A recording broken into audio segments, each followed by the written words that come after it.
Hey everyone, welcome back to Digital Foundry, and this is the 119th edition of DF Direct Weekly, our weekly show about the latest gaming and technology news. And I'm going to start with a statement from a supporter here. No question, just want to say welcome back, Alex. That's from Who the Hell Am I? And indeed, welcome back, Alex. Yes, I was on holiday for a bit there, coming back, rested. Had a nice cameo as PC police officer by the time this video goes live, working on my own stuff. Good times. Okay. Does he actually have any jurisdiction whatsoever? No, he just makes it up as he goes along. And of course, John Linneman. Yeah, I gotta say, I love PC police officer and his talking about his baby man GPUs. So, you know, if you haven't seen that AEW video, go check it out, because I think it's like the finest Alex on-camera appearance in the history of the channel. It's so good. My God. Behind the scenes there, I actually filmed it all in just a few hours, and I made it all up. I have a bunch of outtakes too. It's like a 15-minute video of me just saying things. I think Gotta do some bonus that would be good bonus material for the Patreon. I think we need to we need to see it. Unleash it. Sure. Okay, with the preliminaries out of the way, let's discuss our first news topic. Okay, so we're kind of sort of sweeping up the detritus of the Microsoft FTC trial here. Documents have come to light suggesting that Microsoft is aware of plans coming from Sony, indeed, about their forthcoming console lineup. Essentially, it's going to be, well, according to Microsoft, a PlayStation 5 handheld, which we could assume is the Q handheld that we already know about. And there's talk of a PS5 Slim and a PS5 Pro. Alex, thoughts on this one? I mean, it's lining up with all the other rumors at this point in time that we've talked about previously in the week. So it's sounding like each and every one is much in like it's sounding more and more likely that every single one is going to be the case at this point in time. With that PS5 Slim, I think being a good thing, it's taken a while to get to this point. It's presumably this is the detachable drive option that everyone's talking about, where I know John cringes and I cringe a bit too about it, but it is a good low cost option to keep people in the game here. And if it does actually, I hope what it also entails is that those regions where the price of these current gen consoles have gone up, that it is a counteraction against that, so that we can see prices depress once again. I'll maintain my current, I don't know, I guess my opinion of it, that I think the PS5 Pro is not a great idea for the reasons I've elucidated before, basically where I think there's already enough things that developers have to code against, and I don't see within the AMD portfolio very interesting technology that they're going to offer by the time this comes out for a good reasonable price. I mean, it could just be a very expensive thing for a really niche audience, which maybe someone's going to buy that, but I don't think it's actually a good thing at this point in time right now, and I'm just not interested in it. But I also play on PC, so who am I to comment, I guess, at this point in time. John, thoughts on this one? Yeah, man, that's I mean, this does line up with a lot of the rumors we've been hearing, of course. It does make me think about this potential where, and I don't know if they could get the price down to this point as well, but if they can start to like market the PS5 Slim as like their Series S equivalent, you know what I mean? Going up against, say, the 1 terabyte Series S, and then they drop the Pro, which then becomes sort of like the main or like the higher end console. I could see that maybe working out for them, but given what AMD has in their portfolio and just the costs of things, like I'm still confused as to what you could sell the Pro at, and I can't. It seems difficult to create a device that's actually worthwhile and still get it in at like $499 or $550 or something. Like, yes, you could definitely do something better than this, but at what cost? Like, the silicon prices haven't come down enough on this stuff, and AMD hasn't made enough innovation since then that I think you could make a really compelling system, but we'll see. The handheld PS5 thing, the Q, I mean, they say under 300, but I swear if that is actually $299, and I have no reason to doubt that it might be, what a piece of, sorry, I don't want to mince my, basically the way I look at it is this: when the PlayStation portable, and then the PlayStation Vita launch, they were both cutting-edge portable systems, right? They looked gorgeous, beautiful designs, and they were standalone with their own library of software. Regardless of how the market turned out for the Vita, both of those machines launched at $249, and you got a whole system, and they were awesome. If they launched this thing for more than what like the Vita came in at, and it's not even a unit that you can use outside of like the home, and it's just reliant on streaming and network stuff, to me that feels like a gigantic step back. Now, I don't expect them to launch an actual standalone system here. What I would have preferred seeing, and again, this would be difficult, I'm sure, is like if Sony could launch a Steam Deck competitor, and by that I mean allow PS5 class games.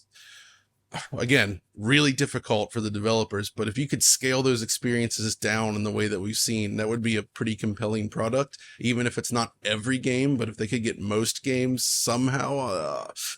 That's just like kind of like, processing some potential thoughts here. But when you look at the reality of what that would mean for the developers, it's not really feasible, right? But still, that would be more interesting than just a streaming thing. So, well, there's lots to go through when you look at this article, when you look at this coverage of Microsoft's outing of Sony's plans. First of all, the concept that they're doing it at all suggests that they believe there's a certain degree of likelihood of it happening. How do we know whether it's true or not? It's not as if Sony is going to rebut it. But as you say, it kind of comes into line with what other people are saying. It's just the concept that Microsoft is bringing it up that I find quite interesting. This idea of the rumor says it's a driveless PlayStation 5 that can have an optional drive attached. The concept that they're going to launch this at $400.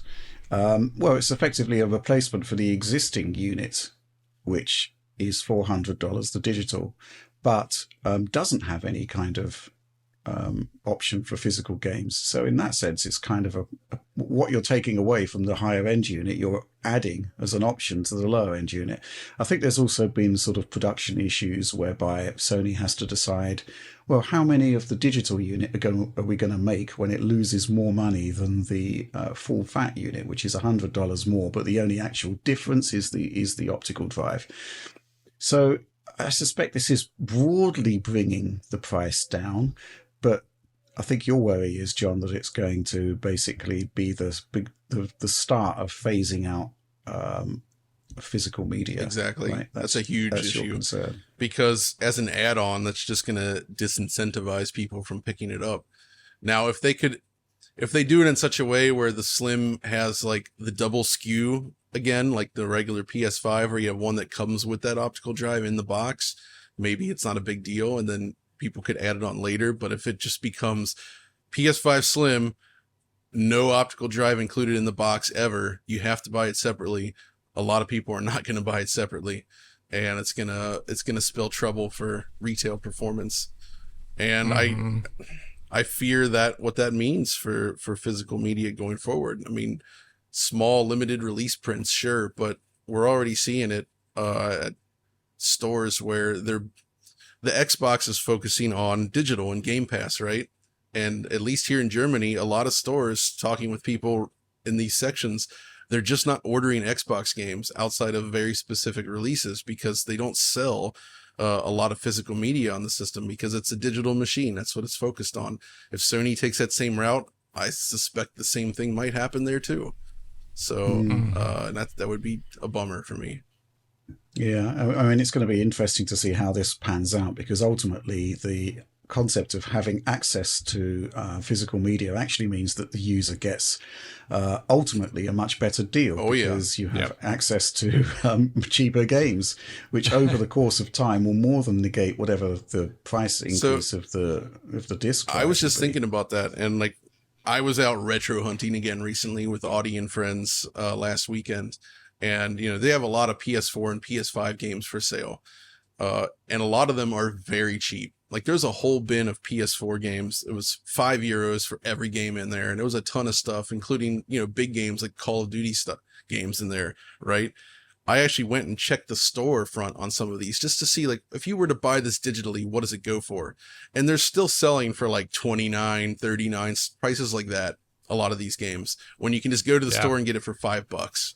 And even then, you know, let's say you did buy one new for 70, you're not a collector, you just wanted to play it. You can also then resell it and get some of that money back. Like, there's a lot of flexibility that you give up. It's not just for collectors, right?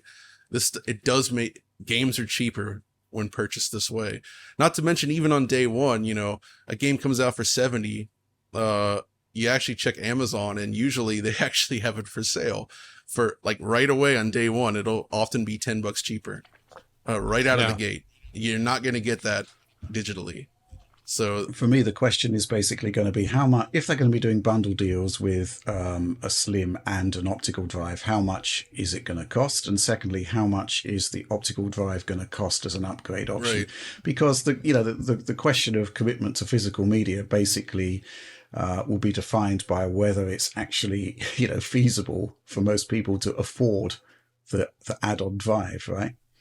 That's the thing there. I've had some more thoughts recently about the Pro model, and I've been kind of wondering if there's actually an idea that it's just a slightly enhanced PlayStation 5. So, if you look at the silicon, well, let's assume that the Slim model, first of all, is going to be on a lower process node, a new process node. So, you can obviously bank power efficiency savings and just run the chip the same way as you would the standard chip, right?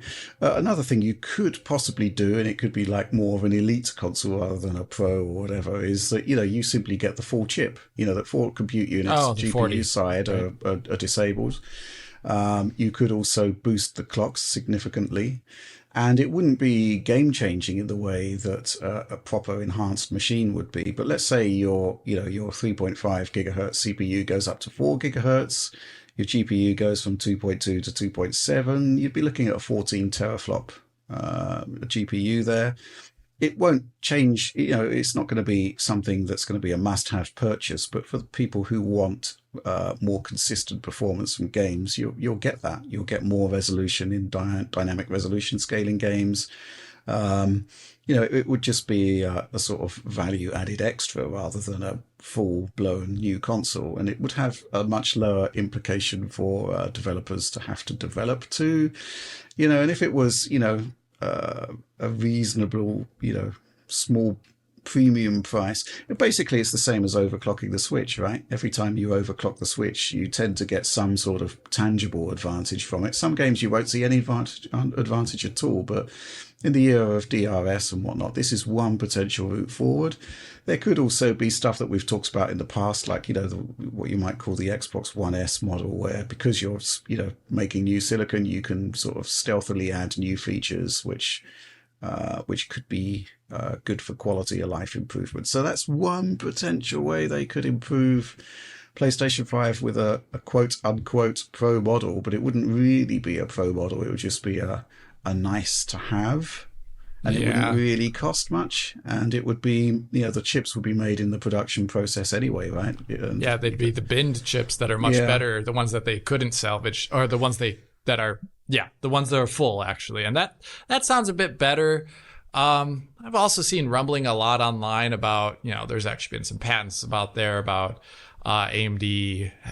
Well, it's not surprising, because the thing is, like, a while back, maybe it was a year ago or so, AMD made some key acquisitions in terms of people, engineers, to be working at the company that had worked at, for example, Intel before, getting RT working on Intel Arc. And there's been patents about essentially now AMD adding a traversal unit into their, actually having a separate unit, because right now AMD with RDNA 2 and RDNA 3, they essentially are hijacking the TMUs to do ray acceleration, and it's not at all what Intel or Nvidia are doing. It's also why AMD is really slow at RT in comparison for the amount of like die area that's being used on the chip, or how much power there is going to the chip.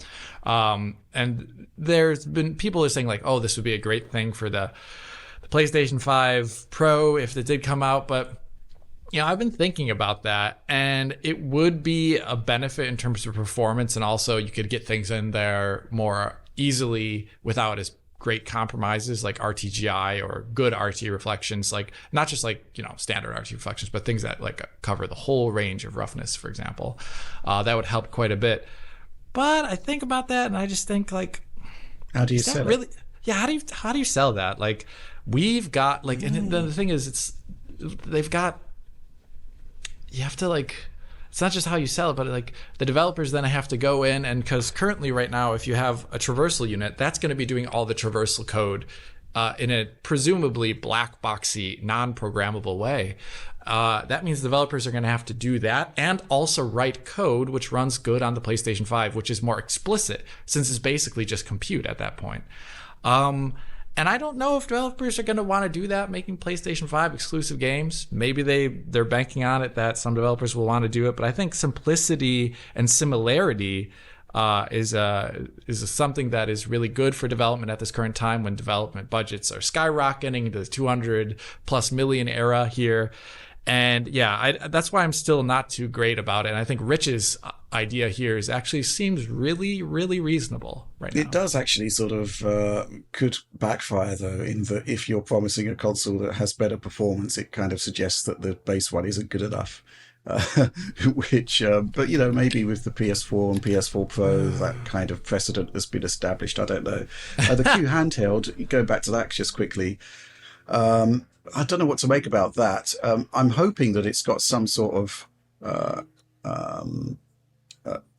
mobile unit in it, mobile SoC in it, that basically means they could do stuff like, library games, older PlayStation titles running natively rather than streaming them. That would be cool. Yeah, there's no reason that couldn't be done.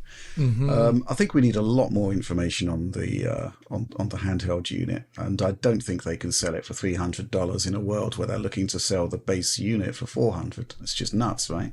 Yeah. It's just like inverse value. You look at like their whatever, the Pro controller, whatever they have, that thing, that's a 200? Yeah, it's also stupidly expensive, right? That's also like a niche product, right? That's true. But yeah, still, I don't think they'd be wanting to do that. I don't know. And their regular controllers are like, what, 87? I actually don't know the cost off the top of my head, but they're expensive, right? So you're slamming that in with a screen and whatever internals they have, and I just feel like, I don't know. It would be cool if they sold it for the same cost as their Pro controller, but it kind of feels like they might not. It's the DualSense Edge, by the way. I keep saying Pro controller, but I got Switch on the brain here, I guess. DualSense from Amazon controller. Here, from PlayStation 5, Sony, is 70 or 69.99 euros. 69, I think that's nice. a heck of a lot of money for a chunk of plastic that doesn't even have Hall effect, whatever, and strict. They're all expensive at this point. It's just like stupid. Whatever The prices. I'll buy my Logitech $29.99 controller any day on PC. I think, just to sum all of this up, I guess we just have to see what happens next. Yeah. We know about the Q handheld. That is real. It is coming. The Slim, I think, we've been on a trajectory of model revisions from Sony, which have basically been invisible to the user at this point, but they can actually make a strong marketing statement with this, possibly. Remember the PS3 Slim? That was a huge deal for them. That pretty much single-handedly turned the brand around after kind of a failed launch. Absolutely. Right? Yeah. Mm-hmm. Shame about the Super Slim. But, it looks good in white, though. It's not a bad-looking machine. But yeah, it is. The PS5, though, man, that thing's a chonker. Look at that sitting on your desk back there. I would love a Slim unit just for that purpose alone, because this thing is so gigantic. Absolutely. Well, I guess it's just wait and see at this point. Let's see what they've got coming. I'm quite excited to see what they've got just from a curiosity side of things. Ultimately, it's just going to be another PS5, but what they do with the Pro, who knows? It's, so many possibilities there. But that's all we've got on that one for now. Let's move on to the next news topic. This week, Final Fantasy 16 received a patch which introduced a number of additions and tweakables, specifically to address concerns about the 30 FPS mode working in operation with the motion blur, which wasn't configurable at launch. Lots of people not happy about that. John did our coverage for that. John, you've looked at the patch. Mm-hmm. What do you think of it? Well, I mean, this is a feature that should have been there from day one, I think. Clearly, a lot of people were not fans of the motion blur, which I am, but that's okay. They've added a slider now, and the slider has 5 different settings from 0 to 5. 5 being the default, like the original game, and then 0 is no motion blur, which I think looks pretty horrible, to be honest. It makes the game look a lot less nice in motion. But thankfully, there is now a middle ground, and I suggest that anybody that was a little bit off-put by the motion blur might try a setting of 3, because I think that still looks pretty good. You get the effect of it, but it's much less intense, and it should hopefully be more tolerable for folks, and it's more in line with the kind of shutter speed you see in a lot of other games, so that's worth a shot. But they added other stuff as well, including the follow camera adjustments. So by default, the game sort of tries to keep the camera centered on the player as you run around the world, so it does wrestle control away. I actually don't mind this. I think it feels good because for character action, that's kind of what I wanted. But, you know, obviously a lot of folks want to be able to look around with the camera with the right stick, and it kind of fights you by default. Now with this feature, you can toggle follow camera for different settings. For instance, in combat versus just exploration versus, I think there's a third one as well. But this allows you to freely move the right stick as you move your player around the screen without the game taking over control of the camera. So between these two things, I think this should solve most of the issues that people had in terms of just moving around the game world. Reduced blur, no more follow camera. That's nice. But I also saw comments from people saying, John, they took out that fast loading feature when you continue from the OS level, and now there's logos again. And I wanted to clarify that because I tested it as well, and they are not there. It works exactly as it did before, but like every other PS5 game that has this option, when you install a new patch, the first time you run it after the patch, you will get the logos. But there's actually another trick here. There's another wrinkle, if you will. If you load the game, you get the logos, it goes to the main menu, and then you quit the game without actually loading a save, and then you reload the game, you're going to get the logos again.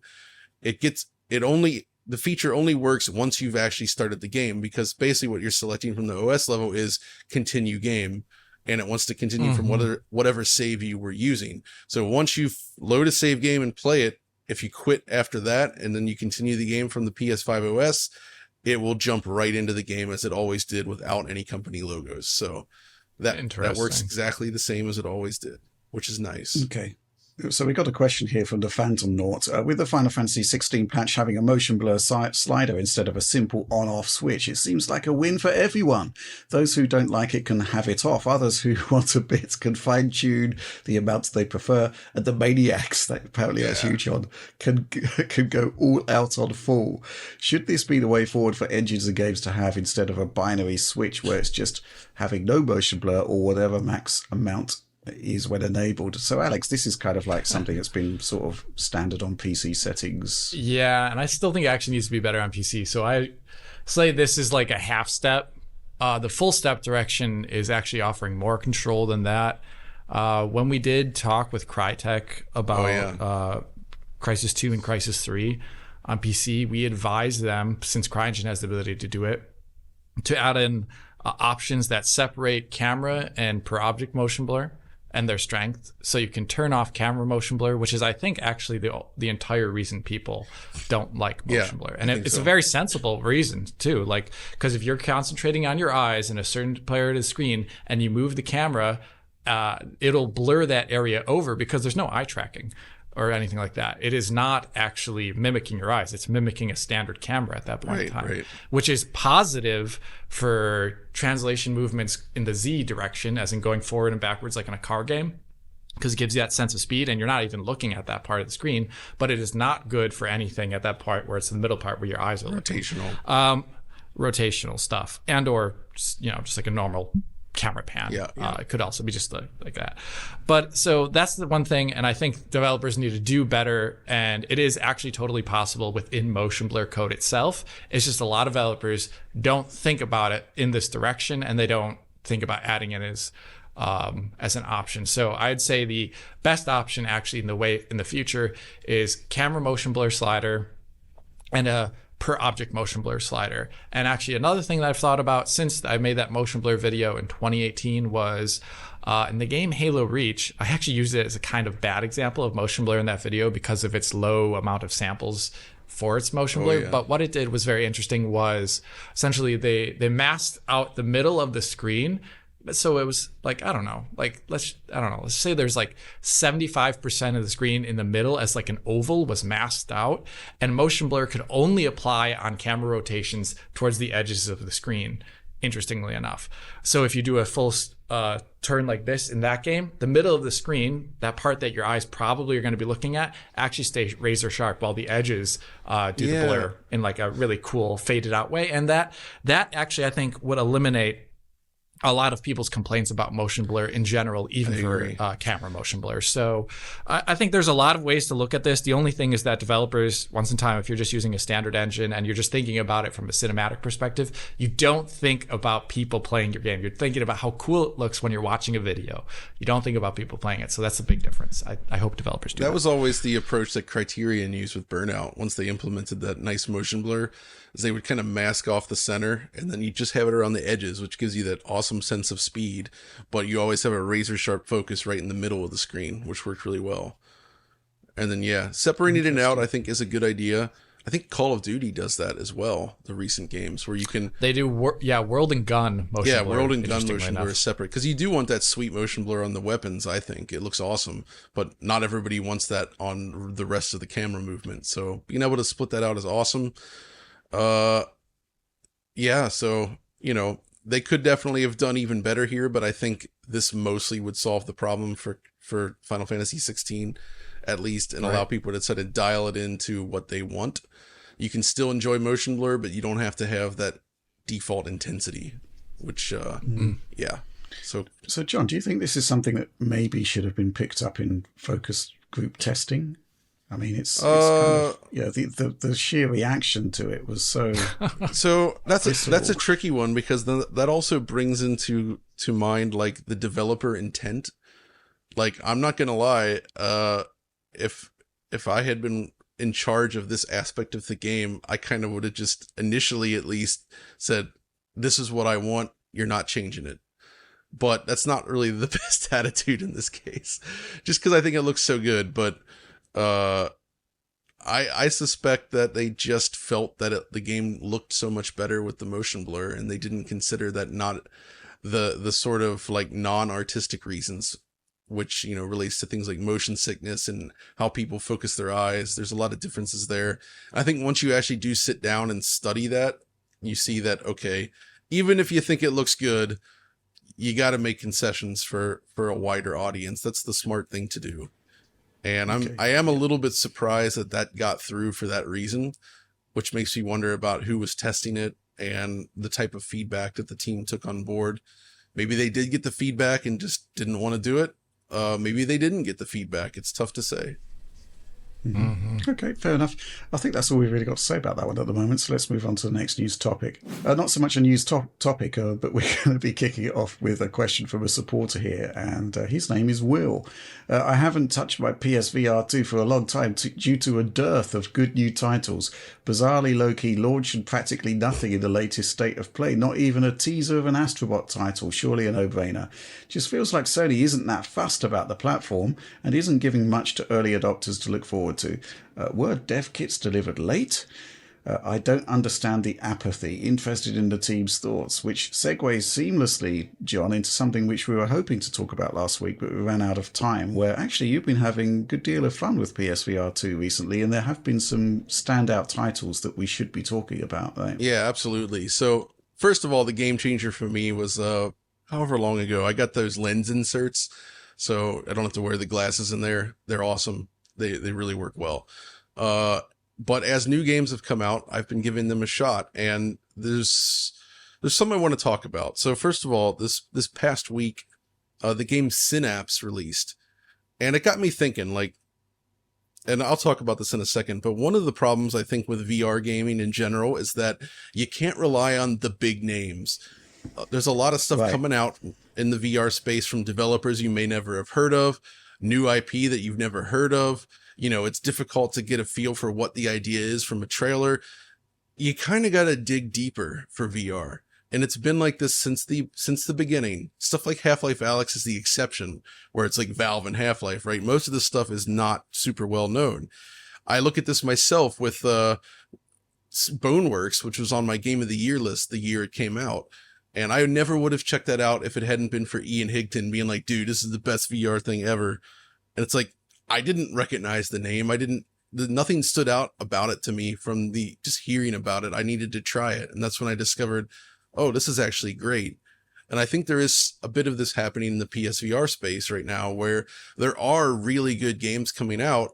It's just that it doesn't have that name recognition.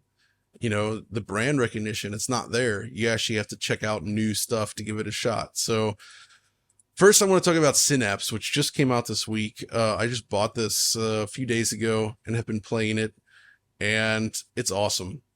So to set the stage, it is basically kind of a roguelite-ish experience that's still story-driven, but it's a first-person combat game that plays with physics and like time and space, and like basically the game opens in a way that I really like, unlike a lot of VR games that like you go through all the logos, the menus, and then they train you, and you're just kind of standing around waiting for the game to tell you what to do next. And that's not what this does. It's just like you hit play and it just cuts to this beach with a house in front of you and somebody saying, you got to infiltrate that house and get to this guy. And you're just like immediately moving. There's no setup there. You make your way into this weird house, and then you kind of discover that he's like plugged into this strange like machine, and you got to infiltrate his psyche, and you go into this weird black and white world, and that's where you start to learn the ropes. And it kind of gives you the mechanics a little bit at a time, but it's very natural. Mm-hmm. And basically what it is you're trying to run through the psyche by getting through these combat puzzles, if you will, until you reach like the end point for that guy. But when you die, you kind of redo it, right? And you kind of have to build up some of your strength again.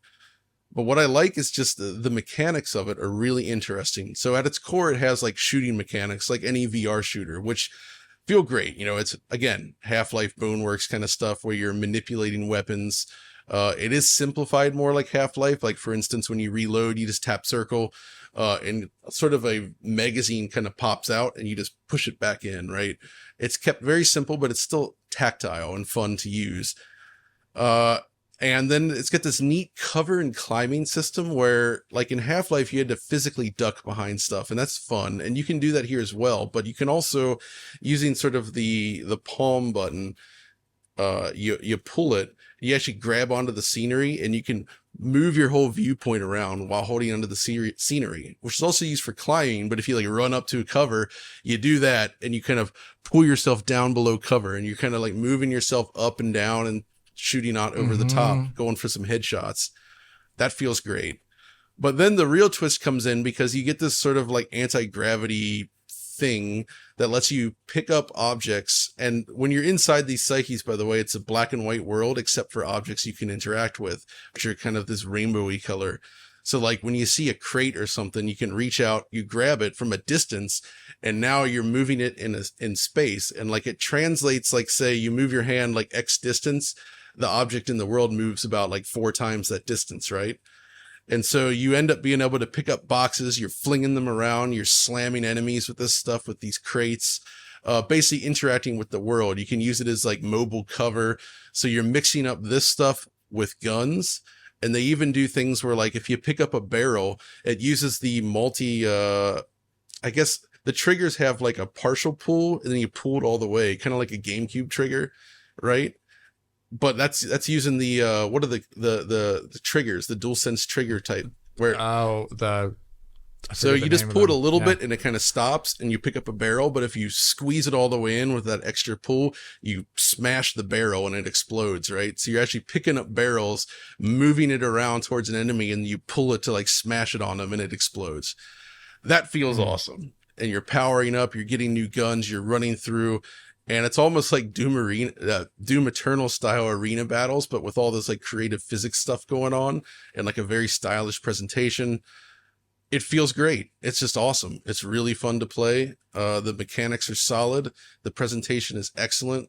And it just gets right to the business, and you're just playing, which is great. So that's definitely We've got a comment. Sorry, got a comment here from Simplex supporter saying it also features the voice talents of Cortana and Solid Snake. Oh yeah, that's true. Yes, I didn't think about that, but yes, you're right. That's in there. So this is a good game that I think is worth checking out. But if you want something a little more cerebral, you got Red Matter 2. And this is kind of a follow-up to a game that was also on PSVR1, Red Matter. And it's sort of this like weird sci-fi Soviet era sort of puzzly, shootery game where you're dropped into this weird world on a space station. They kind of replicate the PSVR2 controllers in the game world, but they're actually like contraptions. So they have these like grabbers on them that are even analog, depending on how hard you pull the trigger. So you use it to manipulate things in the world. So it really translates your hand movement directly into actions in the game world in a way that feels insanely satisfying. It's very, very nice to use. And this is sort of this mysterious puzzle-driven game where you're kind of exploring, uncovering what happened. You're talking with people over the radio. You know, at first you wake up, you have to get this like little ship started, and it lands you on this space station that you start exploring. And, you know, one of the first puzzles you encounter is like a terminal that's been smashed on the ground. You need to fix it. So you start scrounging around through things. You find replacement parts. You find new parts scattered around. You find like a schematic, and you're trying to figure out how to reconstruct this thing. And then you find a key card in a locker, and you kind of scan that in with your hand. And now you have access to that once you rebuilt the panel. Then you continue from there. And it's a lot of puzzles like that, but it's very tangible using these devices you hold. But then combat can happen, and there's like this rogue AI on the station, and it's just, it's compelling stuff. And it's definitely kind of a cool experience that I think is worth checking out. So there's that. I think, again, it's not something that would necessarily stick out as like a recognizable property, but it's good. It's like a really high quality game. And both of these, by the way, look really, really nice. Great image quality, super sharp visuals, smooth frame rates. You know, it takes good advantage of HDR, especially Red Matter 2, which just has a very vibrant, nice look to it that I like. Then there's C-Smash VRS, which is sort of the sequel to the Dreamcast and arcade game, Cosmic Smash. It is so true to that atmosphere and vibe, and it plays so darn well. I talked about the demo before, but the final game here, and I think they updated the demo, the resolution is higher. It now runs at full frame rate, so there's no like asynchronous time warp happening here. You actually get the full fat experience. So it feels super fluid to play. There's a nice single player mode that I'm really enjoying. It's fun playing with friends. The only problem right now with it is that if you want to play multiplayer, there's not that many people on there because it's PSVR2, which kind of sucks. So you kind of got to arrange games with friends if you want to play it, assuming your friends have a PSVR2. So that's really good. I've also been playing some off and on Pavlov VR, which has been around for a while, and that's nothing new, but it's sort of a Counter-Strike-y Call of Duty-ish shooter, but in VR. But the focus here is on the tension and the weapon manipulation. Like the weapons you pick up and use, you really need to like work with the intricacies of them with like reloading, aiming, using them. It's all very tangible, realistic. And like sneaking around the maps and like listening using the 3D audio to your space, it's extremely tense.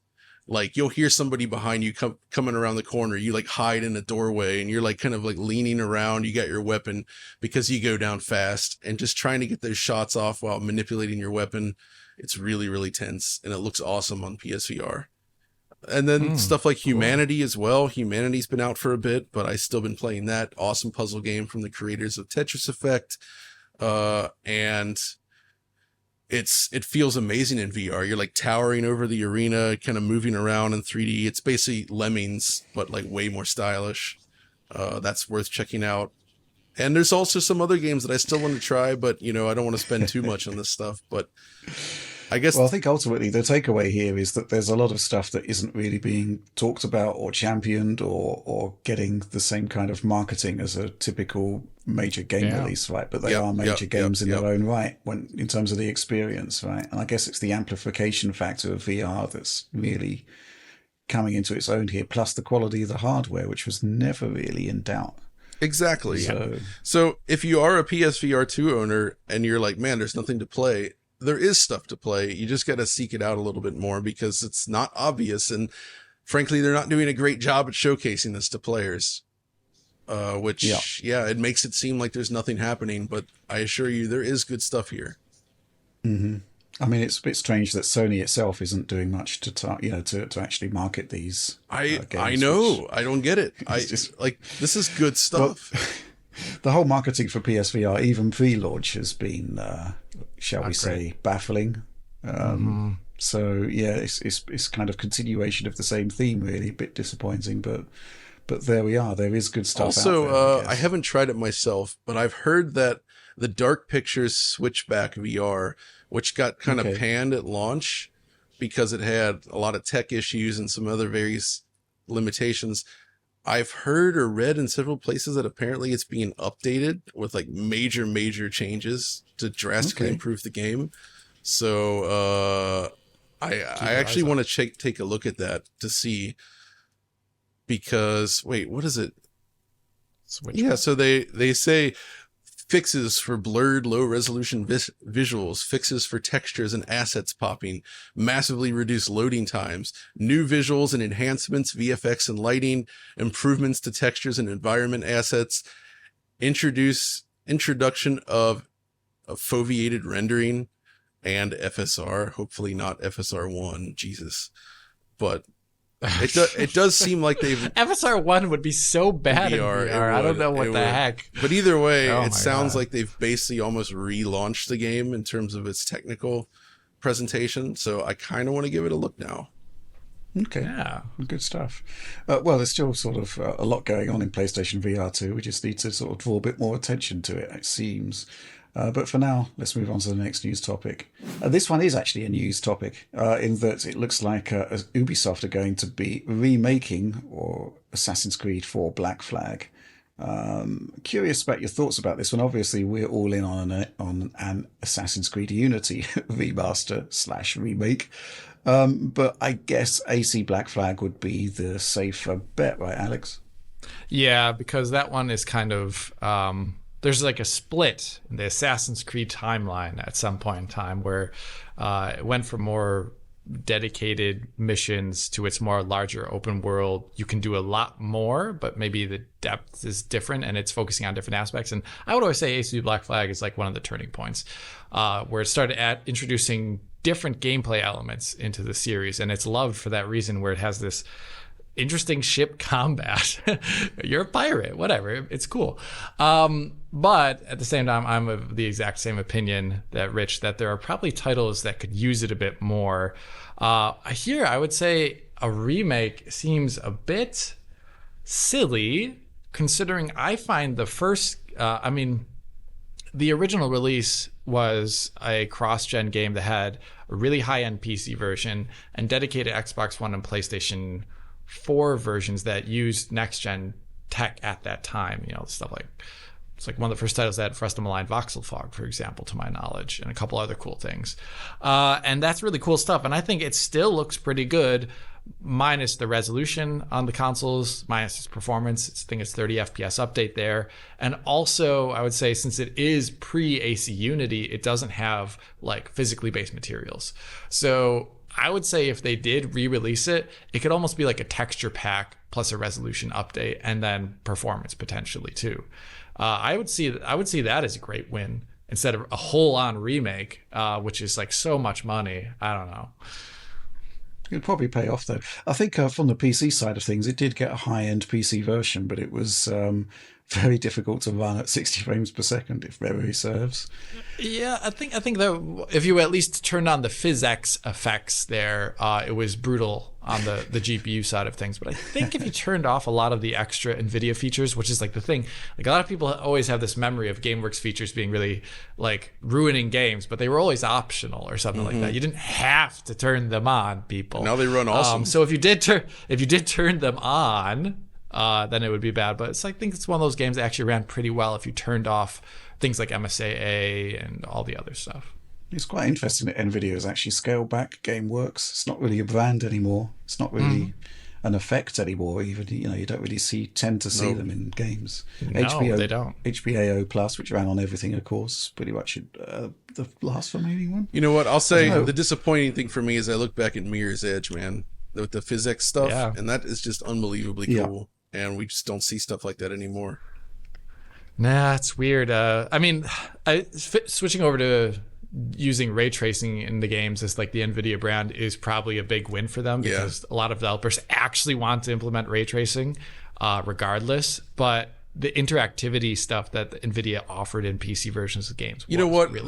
You weren't here for the discussion last week, Alex, but I missed it. We were talking about the whole FSR and AMD stuff on the sponsored games, and I'm thinking like, yeah, a lot of people hated the GameWorks stuff too, but at least they were offering like really cool stuff in a lot of cases. And it was like this optional things that if you could run it, you got something that just looked awesome and unusual and neat for the time that was above any other version. And that's not what's being brought to the table these days with sponsored games. Yeah, very rarely. I mean, because it's just a different investment. I wish those times were still around in a certain way. But to get back to the topic at hand, I think it would be interesting since they've been developing the tech right now for Skull and Bones for a while now, which is an offshoot of AC Black Flag in terms of we want that gameplay, but we're not going to put it in an Assassin's Creed game. Let's spend 7 years or whatever making a game. And I'm curious if this would just be them taking that tech that they developed for Skull and Bones and actually just making an Assassin's Creed game on it instead. Okay, interesting. They've also got access, I guess, to the new AC engine, the newer AC engine. So I'm curious to see what they do with this, assuming it is a thing.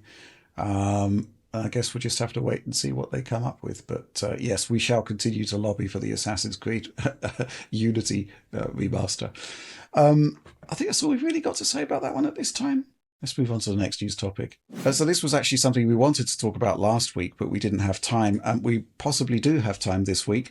And basically, CD Projekt RED was reflecting on the launch of Cyberpunk 2077, came up with comments such as it became cool to dislike the game. And the comms boss basically said Cyberpunk at launch was way better than it was received. Man, there's a lot to dig into on this one, John. I mean, but it is essentially a game of two halves, right? Which is to say that if you are running on a last-gen console, I think it's safe to say that launch experience was trash. However, if you were running on a decent spec PC, it was buggy but not game-breaking in any way, and they did improve it, right? Yeah, I mean, I mentioned this before recently, and I did have people come back and say, yeah, well, I had plenty of bugs and issues on there, but whether it was game breaking or not, I think is up for debate. And maybe some of them were, but it was kind of like it launched in a buggy state. Yeah. But I think on PC it was quite playable from the beginning. I finished the whole thing pre-launch. I mean, imagine playing pre-launch Cyberpunk after the way it was received. I think it turned out pretty good in that sense. And I didn't actually personally encounter too many glitches, but others did for sure. But I don't think it necessarily ruined. It's all, again, it's this community stuff bleeding in. I can only really speak to my own experience, but yeah. But then the console versions came in. And it has been said that they didn't show them off before launch, and that's not entirely true. They did actually produce a video showing all console versions of the game, but obviously that was moderately cherry-picked, shall we say. And the result is that the end game, I remember the sinking feeling I had, actually. I'd played through most of the game on PC. The console version came in. I eagerly downloaded it. And I remember loading it up and just feeling like, oh no, like it almost killed the buzz I was having around the game. It was that jarring. It just looked so much worse. The technical problems became so much more obvious. Things just didn't feel right. It was, you could tell that there was a serious problem with this game on the consoles. And then we saw it like on Xbox One and a base PS4, and you're just like, this feels like Skyrim did at launch on the PS3, that kind of thing. It's real bad. And so I do think that colored it. And I do think that they were, I think Sony blocking it from the store like they did, basically pulling it down, kind of makes sense given how bad the state is. But I don't think there was really, I don't think they had a choice. And that's what sucks about this, right? They've invested so much money into it at this point. They promised it for so long to these machines. They had that marketing deal for like Xbox One X that had the custom One X system, right? But at the same time, it's not possible to only release it for those pro machines either, right? It needed to be on the last gen systems. They needed to recoup that cost. I'm sure none of the developers were happy with how it launched on those machines. They wanted it to be better. I'm sure they knew damn well that it was a mess there. Well, right? Yeah. I feel like the pulling it from the store thing is always weird for me, because Sony shouldn't have needed to pull it from the store if they just denied it certification, and Xbox should have also denied its certification given the amount of crashes and the other technical performance issues that the game had. Like what is that about? You don't pull the game from a store if it shouldn't be there. This anyway. sort of I think changed some policies at those companies, because from what I understand, for very big publishers, they almost could get the equivalent. And this is just what I've heard talking to people, that they can actually almost get a waiver on this stuff, where they'll be like, we found these bugs, you need to fix this stuff. And then it's like, it's a big game, big publisher, very well known. They're like, well, okay, we have this patch coming. It's going to fix this stuff. Don't worry. Right. And they kind of foolishly, I would say, let it through, assuming that patch is going to come and it's going to fix these problems and they're good to go. They're not going to, delay the biggest game of the year over that. And then it actually comes out and it has major problems, and the patch didn't fix anywhere near enough things. And now they're in this bad situation. And that's also, that fault is also on the console manufacturer for letting it through, right? They should have pushed back harder rather than giving them this sort of like this waiver like they did. And I suspect going forward, that kind of thing isn't going to happen as much. Although I say that, we've seen the state of a lot of games lately. It's also also not great. So I don't even know anymore at this point. I mean, I'm just thinking about Tom's Golem review right now. That is that's much worse. Yeah. That's so much worse. But it's a smaller game, it's a smaller game. Yeah, how did that get through? Jesus. I don't know. Look, maybe certification is something different these days than it was before. In theory, if a game crashes back to the front end, it should not be approved by the platform holder. That's one of the key technical requirements, that the game doesn't crash, right? Yeah. So if a game crashes, then there are problems with the procedure of actually checking the game. But I had crashing issues with Miles Morales when it launched. So intermittent bugs are one thing, but games like Golem and Cyberpunk, you could actually easily reproduce them, and that is problematic. I do want to say there is another side to this debate over how good the game was at launch, in that a lot of people still claim that there was missing features, and to a degree they're right, but my perspective on this is a little different, because depending on your source of what was going to be in the game, I think CD Projekt Red sort of made their own bed by giving certain interviews and saying via like text that, oh, we're going to have this in here. Like, people are obsessed with this police chase thing. Like, I knew you were going to talk about that. They just like, every time you say, I like Cyberpunk, they're like, yeah, but it doesn't have police chases. This game sucks. I want my police chases. It's like, what is the obsession with police chases? Go play Need for Speed Unbound. Trust me, you'll get your police chases. I agree though that if they said it was going to be there, it should have been there. Although in that case, I do think people still react to you. They just don't get in the cars and chase you around. But other things, like, Alex and you guys as well, but I got to attend every single pre-release presentation for Cyberpunk at trade shows. I saw how they presented the game to us before launch, and they delivered on 95% of what was in every single one of those demos. There's just a few things missing, like the wall climbing, or like, I guess you could like, that hanging, stick yourself to the wall with those blades. Blades that was cut, and there's a few other little things like that. But at the same time, it also got better in other ways, like all the ray tracing stuff. None of that was in those demos, right? The game looked significantly better in the end. But in terms of the actual flow of the missions, what they showed in those demos was exactly what we really got in the final game, save for a couple of those minor features like the wall hanging. And so that was my point of reference of like what I expected. But then again, you actually look back at some of the things they said in interviews, and it's a little bit more Peter Molyneux like, where you're like, oh, okay, you guys promised way too much. You should not have done that. So I think your point from day one, though, John, starting with that E3 presentation, was that you had no idea how they were going to get this to run on last gen consoles. Yeah, I said that and ultimately, they kind of didn't. That came to pass. Yeah. It was, exactly. But I know people are going to be so mad at us for saying nice things about Cyberpunk. I know, I get it. I like this game. So, but, man, yeah, those last gen versions, they're just so unbelievably poor, but just should never release there. Yeah. From my perspective though, I was actually, and this is unfair to those players, I admit it, but I was actually happy to see what I felt like was a game built for PC gamers first and foremost, with consoles being kind of, secondary. Obviously, in terms of sales, they're not secondary. They're very important. But to me, this felt a bit like a crisis in a way, or old school PC games, where games were coming out, they were pushing the PC platform, doing things that you wouldn't expect to see on consoles. And I think they did a great job with that. But again, the market has shifted, and you need to have a good console version, and they just did not at first. And even now, I think the console versions are perfectly fine, but they're still just nowhere near as impactful as playing it on a good PC. Like, it's not even close. You don't even need a good PC at this point. Yeah, I mean, a mid-range PC can do it.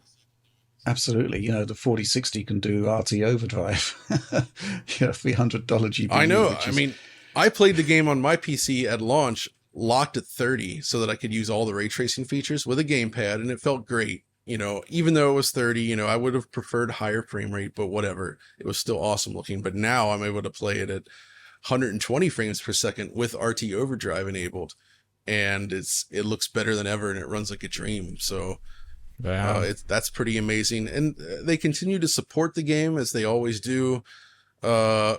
I think, if anything, most of the criticism that was warranted just comes from CD Projekt getting into the state where they were perhaps feeding into the hype cycle, misleading people with some of the interviews, and just the fact that the hype was so big that it could never live up to it. So there's going to be backlash.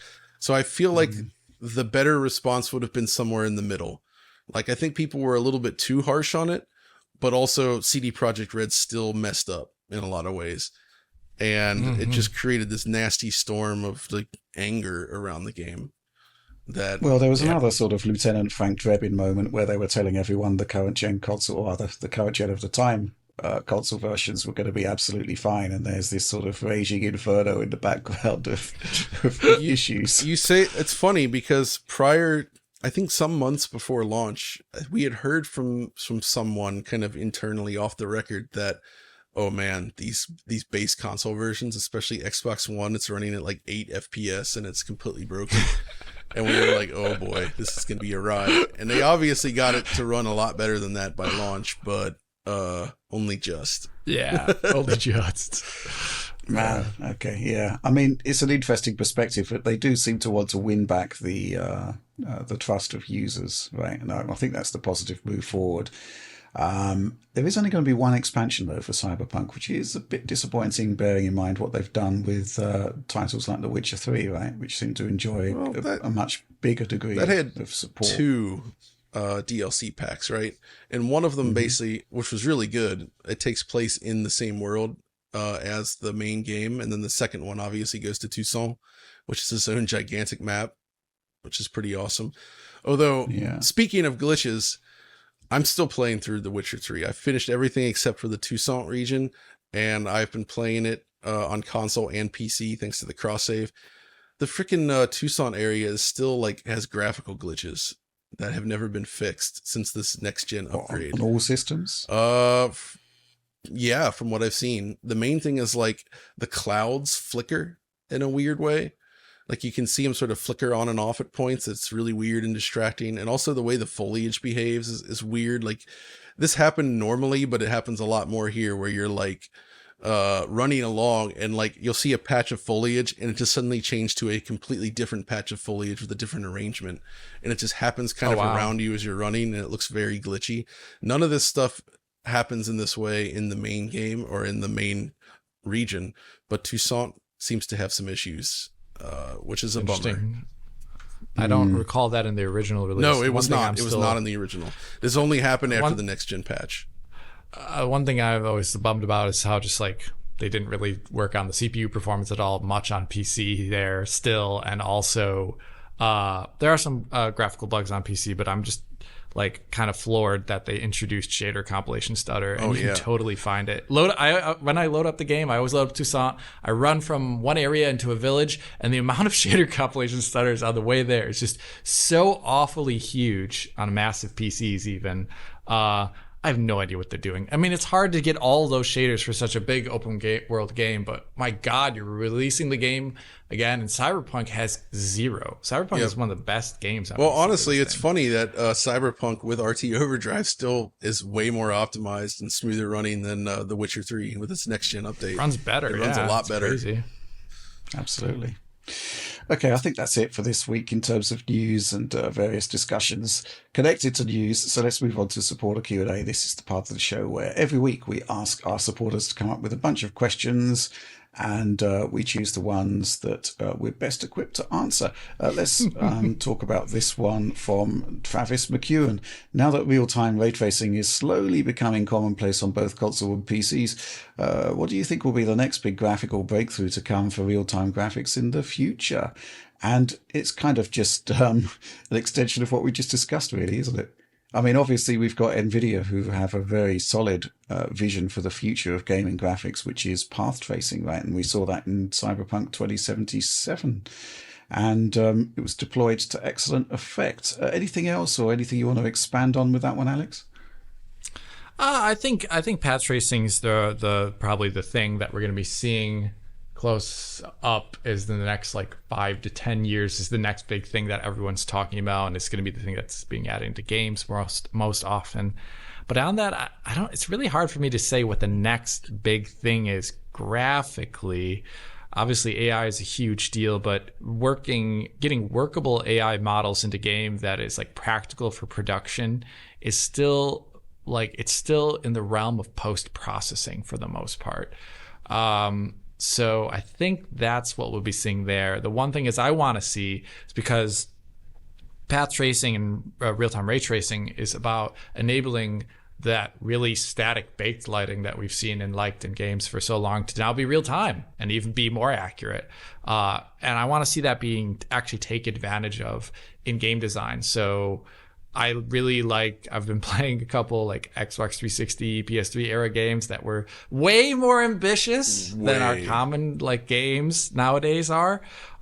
They were definitely not like corridor, sad dad experiences with like very little environmental interactivity. Sometimes some of these games were like super interactive, and I would love to see that come back as ray tracing has now made it more possible to have more interactive worlds because you're not having to break the world lighting when you move things. So I would love to see a return to a greater level of systems-driven physicality in games.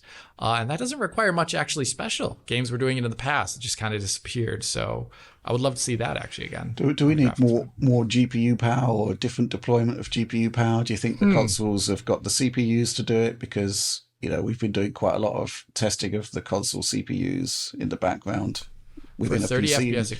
Within a PC environment, not great compared to the mainstream parts. I would say for a 30 FPS game, I think towards the latter half of this generation, when a lot of games are probably going to be maybe switching over to 30 FPS, I would actually like to see that be the case, because like you have UE5 here. They haven't really demoed it too much in their main demo presentations because they've been focusing on so much on Lumen, Nanite, etc. But, you know, like the chaos physics system or Niagara particles, pushing those into the direction of actually being gameplay affecting large simulations, something they really haven't shown off in their demos before, but is actually something that UE5 is potentially capable of. And I would actually like to see that in those 30 FPS titles that are going to be coming. Okay, any thoughts on this one, John? Where do you see the future of graphics? Well, like Alex said, it's difficult to say for sure at this point, but I would say with the ray tracing features, what's going on here is that I look at this generation, especially on the console side, as like the equivalent to PS3 and 360 when it comes to things like, you know, using programmable shaders and shadow maps and all those technologies that were becoming new, emerging during that era, but didn't work that well. I feel like we're kind of there, right? Like you can use some ray tracing and it does look good on these machines, but you can't do that much with it. And things like path tracing, while technically possible, as we saw with that Minecraft demo on Series X, which still hasn't released, I don't think we're going to see much of that. And we kind of got to wait for massive hardware gains before we can get there. And that's what I would hope next-gen consoles would do. And I think if we get there, we'll just see ray tracing and path tracing perhaps pushed a lot more out and become kind of commonplace in most games. Although I think Unreal Engine 5 itself with its own solutions is trying to already achieve that. It's just there's going to be some pain in getting there, especially when it comes to frame rates. Mm-hmm. Absolutely. I don't know about this one. Obviously, I think path tracing is the way forward. And Nvidia are going to be pushing this really, really heavily, I suspect, over the next year. RT Overdrive isn't going to be the only path traced experience we'll be seeing. We'll be seeing a lot more, I think. But if we look back at what RTX has achieved since 2018, I think it's DLSS that's basically been the runaway winner here. You know, it's really been game changing for a lot of people. And I'm just curious to see where we go next with DLSS and whether that will have implications for consoles going forward, because, you know, I don't know. We've had frame generation, we've had upscaling. Where do you go from there? I suspect, you know, improvements in image quality are basically the next phase. As to whether that's all going to go into a console, it all depends on A, whether the console makers stick with AMD, B, what the AMD roadmap is. We were talking earlier about the Pro consoles and the fact that we don't really know, you know, that AMD doesn't seem to have any technology that we're aware of. And I think we should stress this, what we're aware of, right? Because I distinctly recall when hardware accelerated ray tracing was announced at E3 2019, I was sat in an RDNA 1 presentation where AMD were telling us, hardware RT, you don't need it for several years to come. Literally simultaneously that was going on. So this is sort of highlights to me that I think AMD have kind of closed shop somewhat on their roadmaps. We don't really know what's going on. And it also illustrates to me from the discussions we had with Microsoft at the time, John, that actually Microsoft were really pushing for ray tracing in the consoles. Yeah. It was one of their prerequisites way back in 2016. So this is how long it takes for stuff to actually make its way through to shipping products. That also makes sense given that, you know, their involvement with DirectX ray tracing, right? Like they would be there from the beginning. So I'm not surprised. Yeah, machine learning upscaling, actually, they were working on that before Series X came out. Yeah, who knows what's happening with that at the moment. You mentioning this stuff, though, it did get me thinking about the PS5 Pro again that we just talked about. Is what about FSR3 or whatever they're calling their equivalent to frame generation? Imagine if that were integrated at a console level in a way that developers could implement that into titles, which would essentially solve the issue of lower frame rates, maybe, where you could have... I think it would make viability of 120 hertz modes. That's what I mean. Like you could actually start to have 120 hertz become more common in games again, if you were reliant on that. And I would be okay with that. I think frame generation is an awesome idea for consoles, especially if the developers are hand tuning it for their game, you know, to minimize any of the potential issues. Provided FSR3, or it is FSR3, right? That is their frame gen. That's their name, right? Yeah. Provided that it's I'm actually still, good enough, which we don't know. I'm still actually skeptical about that, just because So we've seen the differentiating factor based upon XeSS and DLSS is the AI component, and it's why they scale much better at lower resolutions. It's why they have less motion artifacts when object starts moving and stuff like that. They're just better the model is better at handling those things.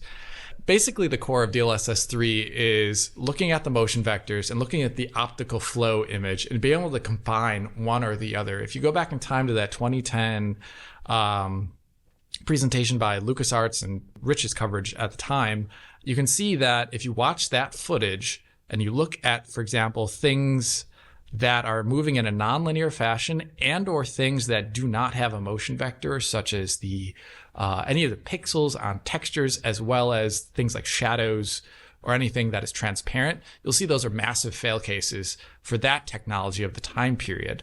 And that is the huge differentiating factor with DLSS 3 is it's able to marry motion vectors as well as this optical flow image and choose which pixels are the best. And the deciding thing there is an AI program. Whether or not a human-tuned heuristic can do the same level of quality there is the one thing that I'm really skeptical about, because it's been 10 years and Nvidia, it's been 13 years since that demo, and Nvidia spent, was it 6 or I don't remember how many years they spent 6 years on DLSS 3. Yeah, that's a huge amount of time to get it within a budget in terms of milliseconds, because there's a processing time there. It's a 3 millisecond processing time apparently to do this all in a reasonable fashion and have it look good at frame rates. I don't know. I want FSR 3 to come out, but I'm curious about what its real potential is, and also what it runs on, because for NVIDIA, they're using AI, Tensor Core stuff, as well as the new, better media encoding that their chips offer on Ada Lovelace, which is why they don't want to have it be backported back to Turing and Ampere as well, because the performance gains would be lower, and the quality could also be worse at the same time. So I don't know. What is FSR 3? Does it run on all GPUs? Does it run only on certain GPUs with certain media encoders? Does it have a really high processing time? Does it have a reflex equivalent? These are all things that we really don't know, because reflex is another part of this technology that NVIDIA has, which is limiting the frame rate below the max refresh rate and also limiting it constantly based upon GPU utilization. So it doesn't ever, like those high 90s, essentially, to keep the latency as low as possible at every single moment. AMD doesn't have that yet. Like, they haven't even announced anything that is like that. So, well, they've got anti-lag, but that's the driver level solution, right? Yeah, but that's not the same thing. Like, everyone always says, but what about anti-lag? But what about that thing that turns down resolution when you move the camera? All these things that are not at all reflex is a very specific thing, and it's really cool that it's come about. And it's perfect for VRR monitors. It doesn't work on non-VR monitors in the same way at all. So I don't know. I really want FSR 3 to be great, but there's so much we don't know at this point in time, and so many prerequisites to, I think, make it look really great that I'm initially skeptical off the bat. Mm-hmm. We'll see. Okay. Well, I guess we just have to wait and see. There are ways to do it, right? Because TVs do it. It's just the quality level is, quality they should be latency. better than the quality level provided by motion interpolation on TV.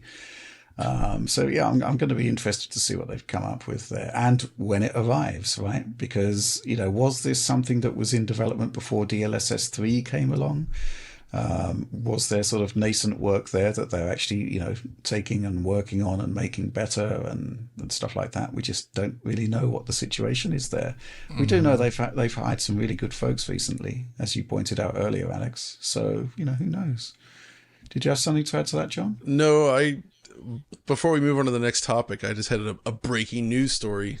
Okay, not really breaking news, but, and I want to gauge if people are interested in this.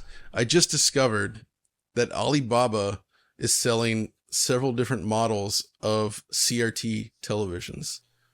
There's like these Chinese made, like there's like a 21-inch, there's a 14-inch, but they're selling a variety of CRT TVs. And I'm wondering, would you guys be interested in us like ordering a brand new CRT from Alibaba and seeing if it's terrible or if it's actually decent? Because well, I think we got to do it, right? I don't know how they're going to ship it, man. That's going to be each one costs 32 euros, but you have to order order 2 apparently. So what, one of each size? And I bet the shipping will cost more than the thing Are they itself. 16 by 9 or 4 They by are 3? 4x3. They're 4x3 chonkers with I see RCA inputs in the front. I have no idea what these are, but we might have to look into this to see like what the heck we're dealing with here. Because is this good enough? This would be interesting. Okay, let's move on to the next question. This one from Jonas Tagizade. In brackets, Tagan86. This one should be relatively easy. Given how easy DLSS seems to integrate into games, including non-supported games, why can it not be added to the Nvidia Control Panel or to GeForce Experience so we can use it in all games with motion vectors? Why is there no official NV alternative to reshade injected DLSS, Alex? That's the exact, you just said it right there. So we can use it in all games with motion vectors. Maybe a lot of games have motion vectors, but how does the driver know where they are? That's the driver maybe. I mean, you can generate motion vectors based upon like the colored information in the depth and stuff like that. And that's what Reshade uses occasionally. There's some Reshade injectable things that create motion vectors to be used for other effects, but they're not as good as the real deal, obviously. Okay. So I think that's why. It's just because the driver doesn't have access to it. So it just really can't is be that done. simple, really. And I guess in a lot of these mods, the modder is finding the motion vectors. Yeah, right. Integrating it. That's a really cool thing about those Pure Dark mods. It's not you can't use Reshade to just add DLSS to any game. There has to be some sort of input from the modder, right, to make this happen. Yeah, it is totally that way. Yeah. Okay, fair enough. We've got a couple of questions next. It's about 30 FPS again. Let's wrap them up into one. This one from Sven Darlin. Hi DF, it is easy to get used to something better while it is hard to go back to something worse. Case in point, your OLED monitor, John. The very long cross-gen period has led to current gen owners getting used to 60 FPS in games. Do you think they will want to go back? I think the genie is out of the bottle and that many gamers may prioritize 60 FPS over better visuals. Thus, 30 FPS games will get a lot of flack, forcing developers to introduce performance modes that will somewhat negate current gen visuals. What do you think? And this one from Techno Dan. Whilst I love ray tracing and think it's the future of real-time rendering, in the here and now, TM, if the choice on console is between RT at 30 FPS and high-quality rasterization at 60, I'll always go with the latter. And I don't think I'm alone in this. With more developers targeting 30 as part of their game design, could they instead focus on achieving 60 FPS with acceptable ray tracing at lower resolutions like 1080p, then add a 30 FPS high resolution mode with all the bells and whistles? Before I hand it over to one of you guys, this whole 30 FPS thing, I think we need to bear in mind that, Tears of the Kingdom's probably going to be one of the biggest selling, if not the biggest selling console game of the year. It's at 30 FPS. It was the design target. People seem to be okay. I do wonder the extent to which whether 30 FPS is a construct of sort of the polarized opinions on social media. Where do we begin on this one? I can kind of see where they're going with the concepts that you choose 60 without RT over RT at 30. But, if you've got a game like Metro Exodus that builds it in from the get-go as part of the design, then, it's happy days, right? John, quick thoughts on this one? So first of all, regarding getting used to something, this is actually something we've seen many times in the console space. There have been generations of console games that were largely 60 frames per second before, right? It's not a new thing. Obviously, the 8 and 16-bit generations being mostly 2D, most games are 60 FPS. On the PlayStation 2, like a huge chunk of its library is 60 FPS. That was like the normal target, even for like low and mid-range types of games. So you got a ton there. And then other generations were more like, we went from that to like 20 FPS with tearing as the common thing on the PS3 and 360. Well, that's a slight exaggeration. No, that's not in that in the bad. 20s with tearing. In the 20s with tearing, yeah. So people have had to get used to things up and down all along, but I do think that the conversations have changed now. People are more aware of things like frame rates than they ever were before, at least within the internet sphere.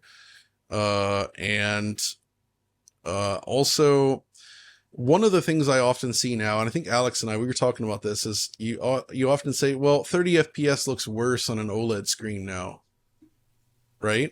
And I thought about that, and I think this is just people getting used to the blurriness of LCD motion resolution, because 30 FPS motion on an OLED is a whole lot like 30 FPS on a CRT, which many people have experienced before, and something like a plasma. Basically, lower persistence displays, faster refresh displays tend to have more visible judder, I guess, but I don't think LCDs really hide it, because the blurring doesn't really eliminate the artifact. It just gives it this like softer, fuzzier look that I don't know, I don't like, but I suspect that's where it's coming from. Yeah. But I think anybody can get used to anything, and it comes down, it's less about the actual frame rate and more about the responsiveness of the game. And you can still do a responsive game at 30 FPS, right? It is possible. Yeah. And you can have a laggy game at higher frame rates.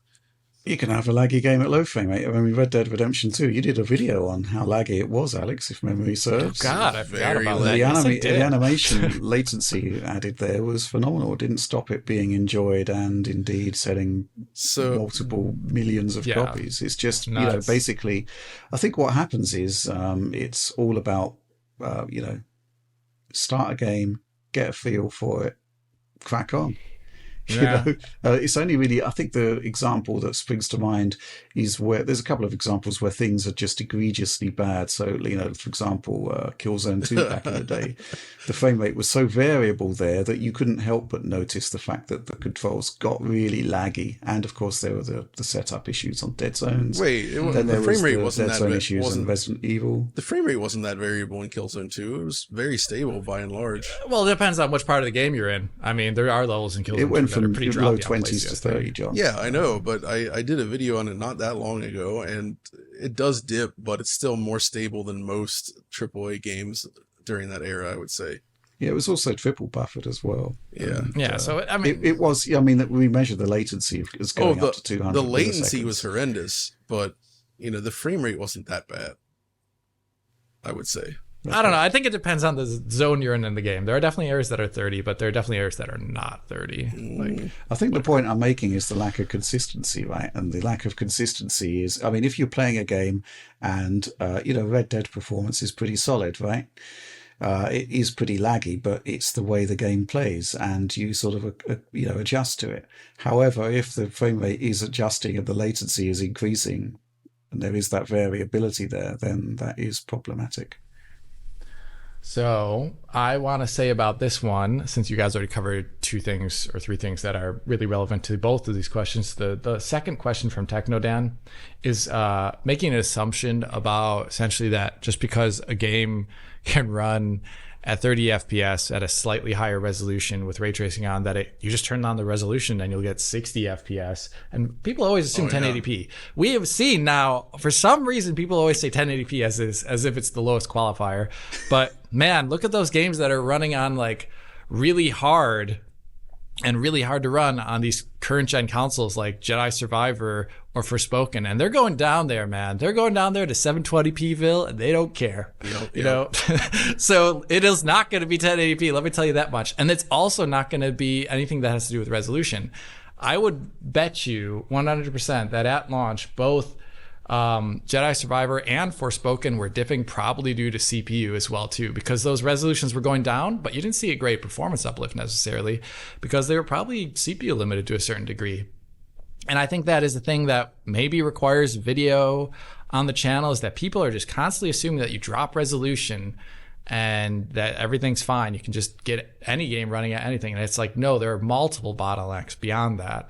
So maybe that is a video to do for the channel, but I don't think even dropping every game to 1080p or lower is going to get them to 60 FPS constantly. Mm-hmm. I think, we'll get the games we'll get is the bottom line, and people will generally be okay with it. Hey, because as has always been the case, 60 FPS remains a design choice. Yeah, if the developer absolutely. wants 60, if they want 120, the hardware is there to do it. They can always hit that target. It is very, very possible. It's just what else you're doing around the game and what you want to do with it that determines whether you can hit it. Mm-hmm. Yeah. Okay, fair enough. Let's move on to the last question. This one from Fish. I've put this one in here as a kind of welcome back to Alex. Can we call attention to the placebo effect? Every time a beleaguered game such as Jedi Survivor gets a patch, droves of people take to social media to proclaim it's fixed the myriad problems. Guess what? It hasn't! Exclamation point. It seems the average game that launches with poor performance still has poor performance, but over time, many people just assume it's gotten better and will often convince themselves of that and argue with strangers on the internet about it. This happens despite any available evidence. Just try convincing people Elden Ring still stutters. You can't! Yeah. Exclamation point. How can we better communicate the effects of confirmation bias and a warm shader cache? Well, presumably by doing lots of videos, Alex. Yeah, probably there should be. I should maybe make there's so many video ideas always, but common myths and misconceptions in the PC space video would be a great one. Like, I would literally show that turning off flow control guard or whatever the hell it's called does absolutely nothing. Or I just saw the other day, people are saying like, if you change in the task manager the process to real time from, I don't know, high performance or whatever, it does something. These don't do anything. Like, it's nuts. Power plans may do something depending upon your chip. That's one thing that actually is probably recommended to change. Don't go like battery saver. Another thing is I actually do recommend going into your Nvidia driver and turning from optimize power to high performance, because technically, if you have a game that has very low GPU utilization, it'll start downclocking the chip in a way that may not always compensate perfectly well for when those higher, more intense moments, like when an explosion occurs right in front of the screen. And so I definitely recommend always using the high performance profile in the NVIDIA driver. But other than that, everything else is just placebo, and especially after patches. We saw most recently Jedi Survivor. Great example here, Fish, where I go into PC performance threads and or Reddit to read about people playing the patch, and people are like, I went around that Koba village again, and it felt much better after this patch, and I just loaded it up, and it's like literally almost the exact same. So I don't know. I think a video about misconceptions and biases in like subjective experience there is a really big thing. Yeah, definitely a good video. Anything to add to this one, John? Yeah, you see it all the time. I remember even things like when Bloodborne launched and it had those issues. Every single patch, like, I think they fixed it. They fixed the stuttering, or they fixed the loading, or they fixed the bad frame pacing and all that stuff. They did fix the loading. They kind of they did, improved but it. Not right away. But there's definitely that sense of like the initial reaction as you kind of. You see this all over the place. So like, oh yeah, they fixed the thing that I was upset about. Or sometimes it's actually the reverse. Like with Final Fantasy 16, everybody was like, oh my god, they brought the company logos back, so they got rid of that feature. And it was just because they hadn't actually loaded a save yet. And they didn't realize the whole, when you patch a game, it shows the logos again thing. Right? So there's like that like initial reaction that you get that's often wrong. Yeah, okay, fair enough. I don't really know what to add to that, except to say that you kind of need data rather than impressions. I mean, it's very rare that you actually see a game-changing difference to a game via a patch, right? I mean, the amount of engineering effort required, unless there was some sort of gotcha that was introduced at a late stage in development, it's actually very rare that you'll actually see a game-changing improvement. It takes time to do all of this stuff. And, as in the case of The Last of Us Part 1, iterative attempts to get it right, to improve matters. So what can I say? Placebo effect, it's real. I guess that's it. That's the end of the show. That's the final question. So if you did enjoy it, please do like, subscribe, share, ring the bell for those notionally instant notifications. Still getting instant notifications to Digital Foundry a bit of random gaming in HD, which I'm finding to be quite interesting. I've not rung the bell on anything. And lots of recommendations how Nvidia is going to suddenly collapse in the next few months. So, par for the course. DF Supports Program, join us. Become part of the show, submit questions, join us on our amazing Discord, get access to plenty of amazing bonus material and early access. So yes, that's all from us for this week. Thanks for watching.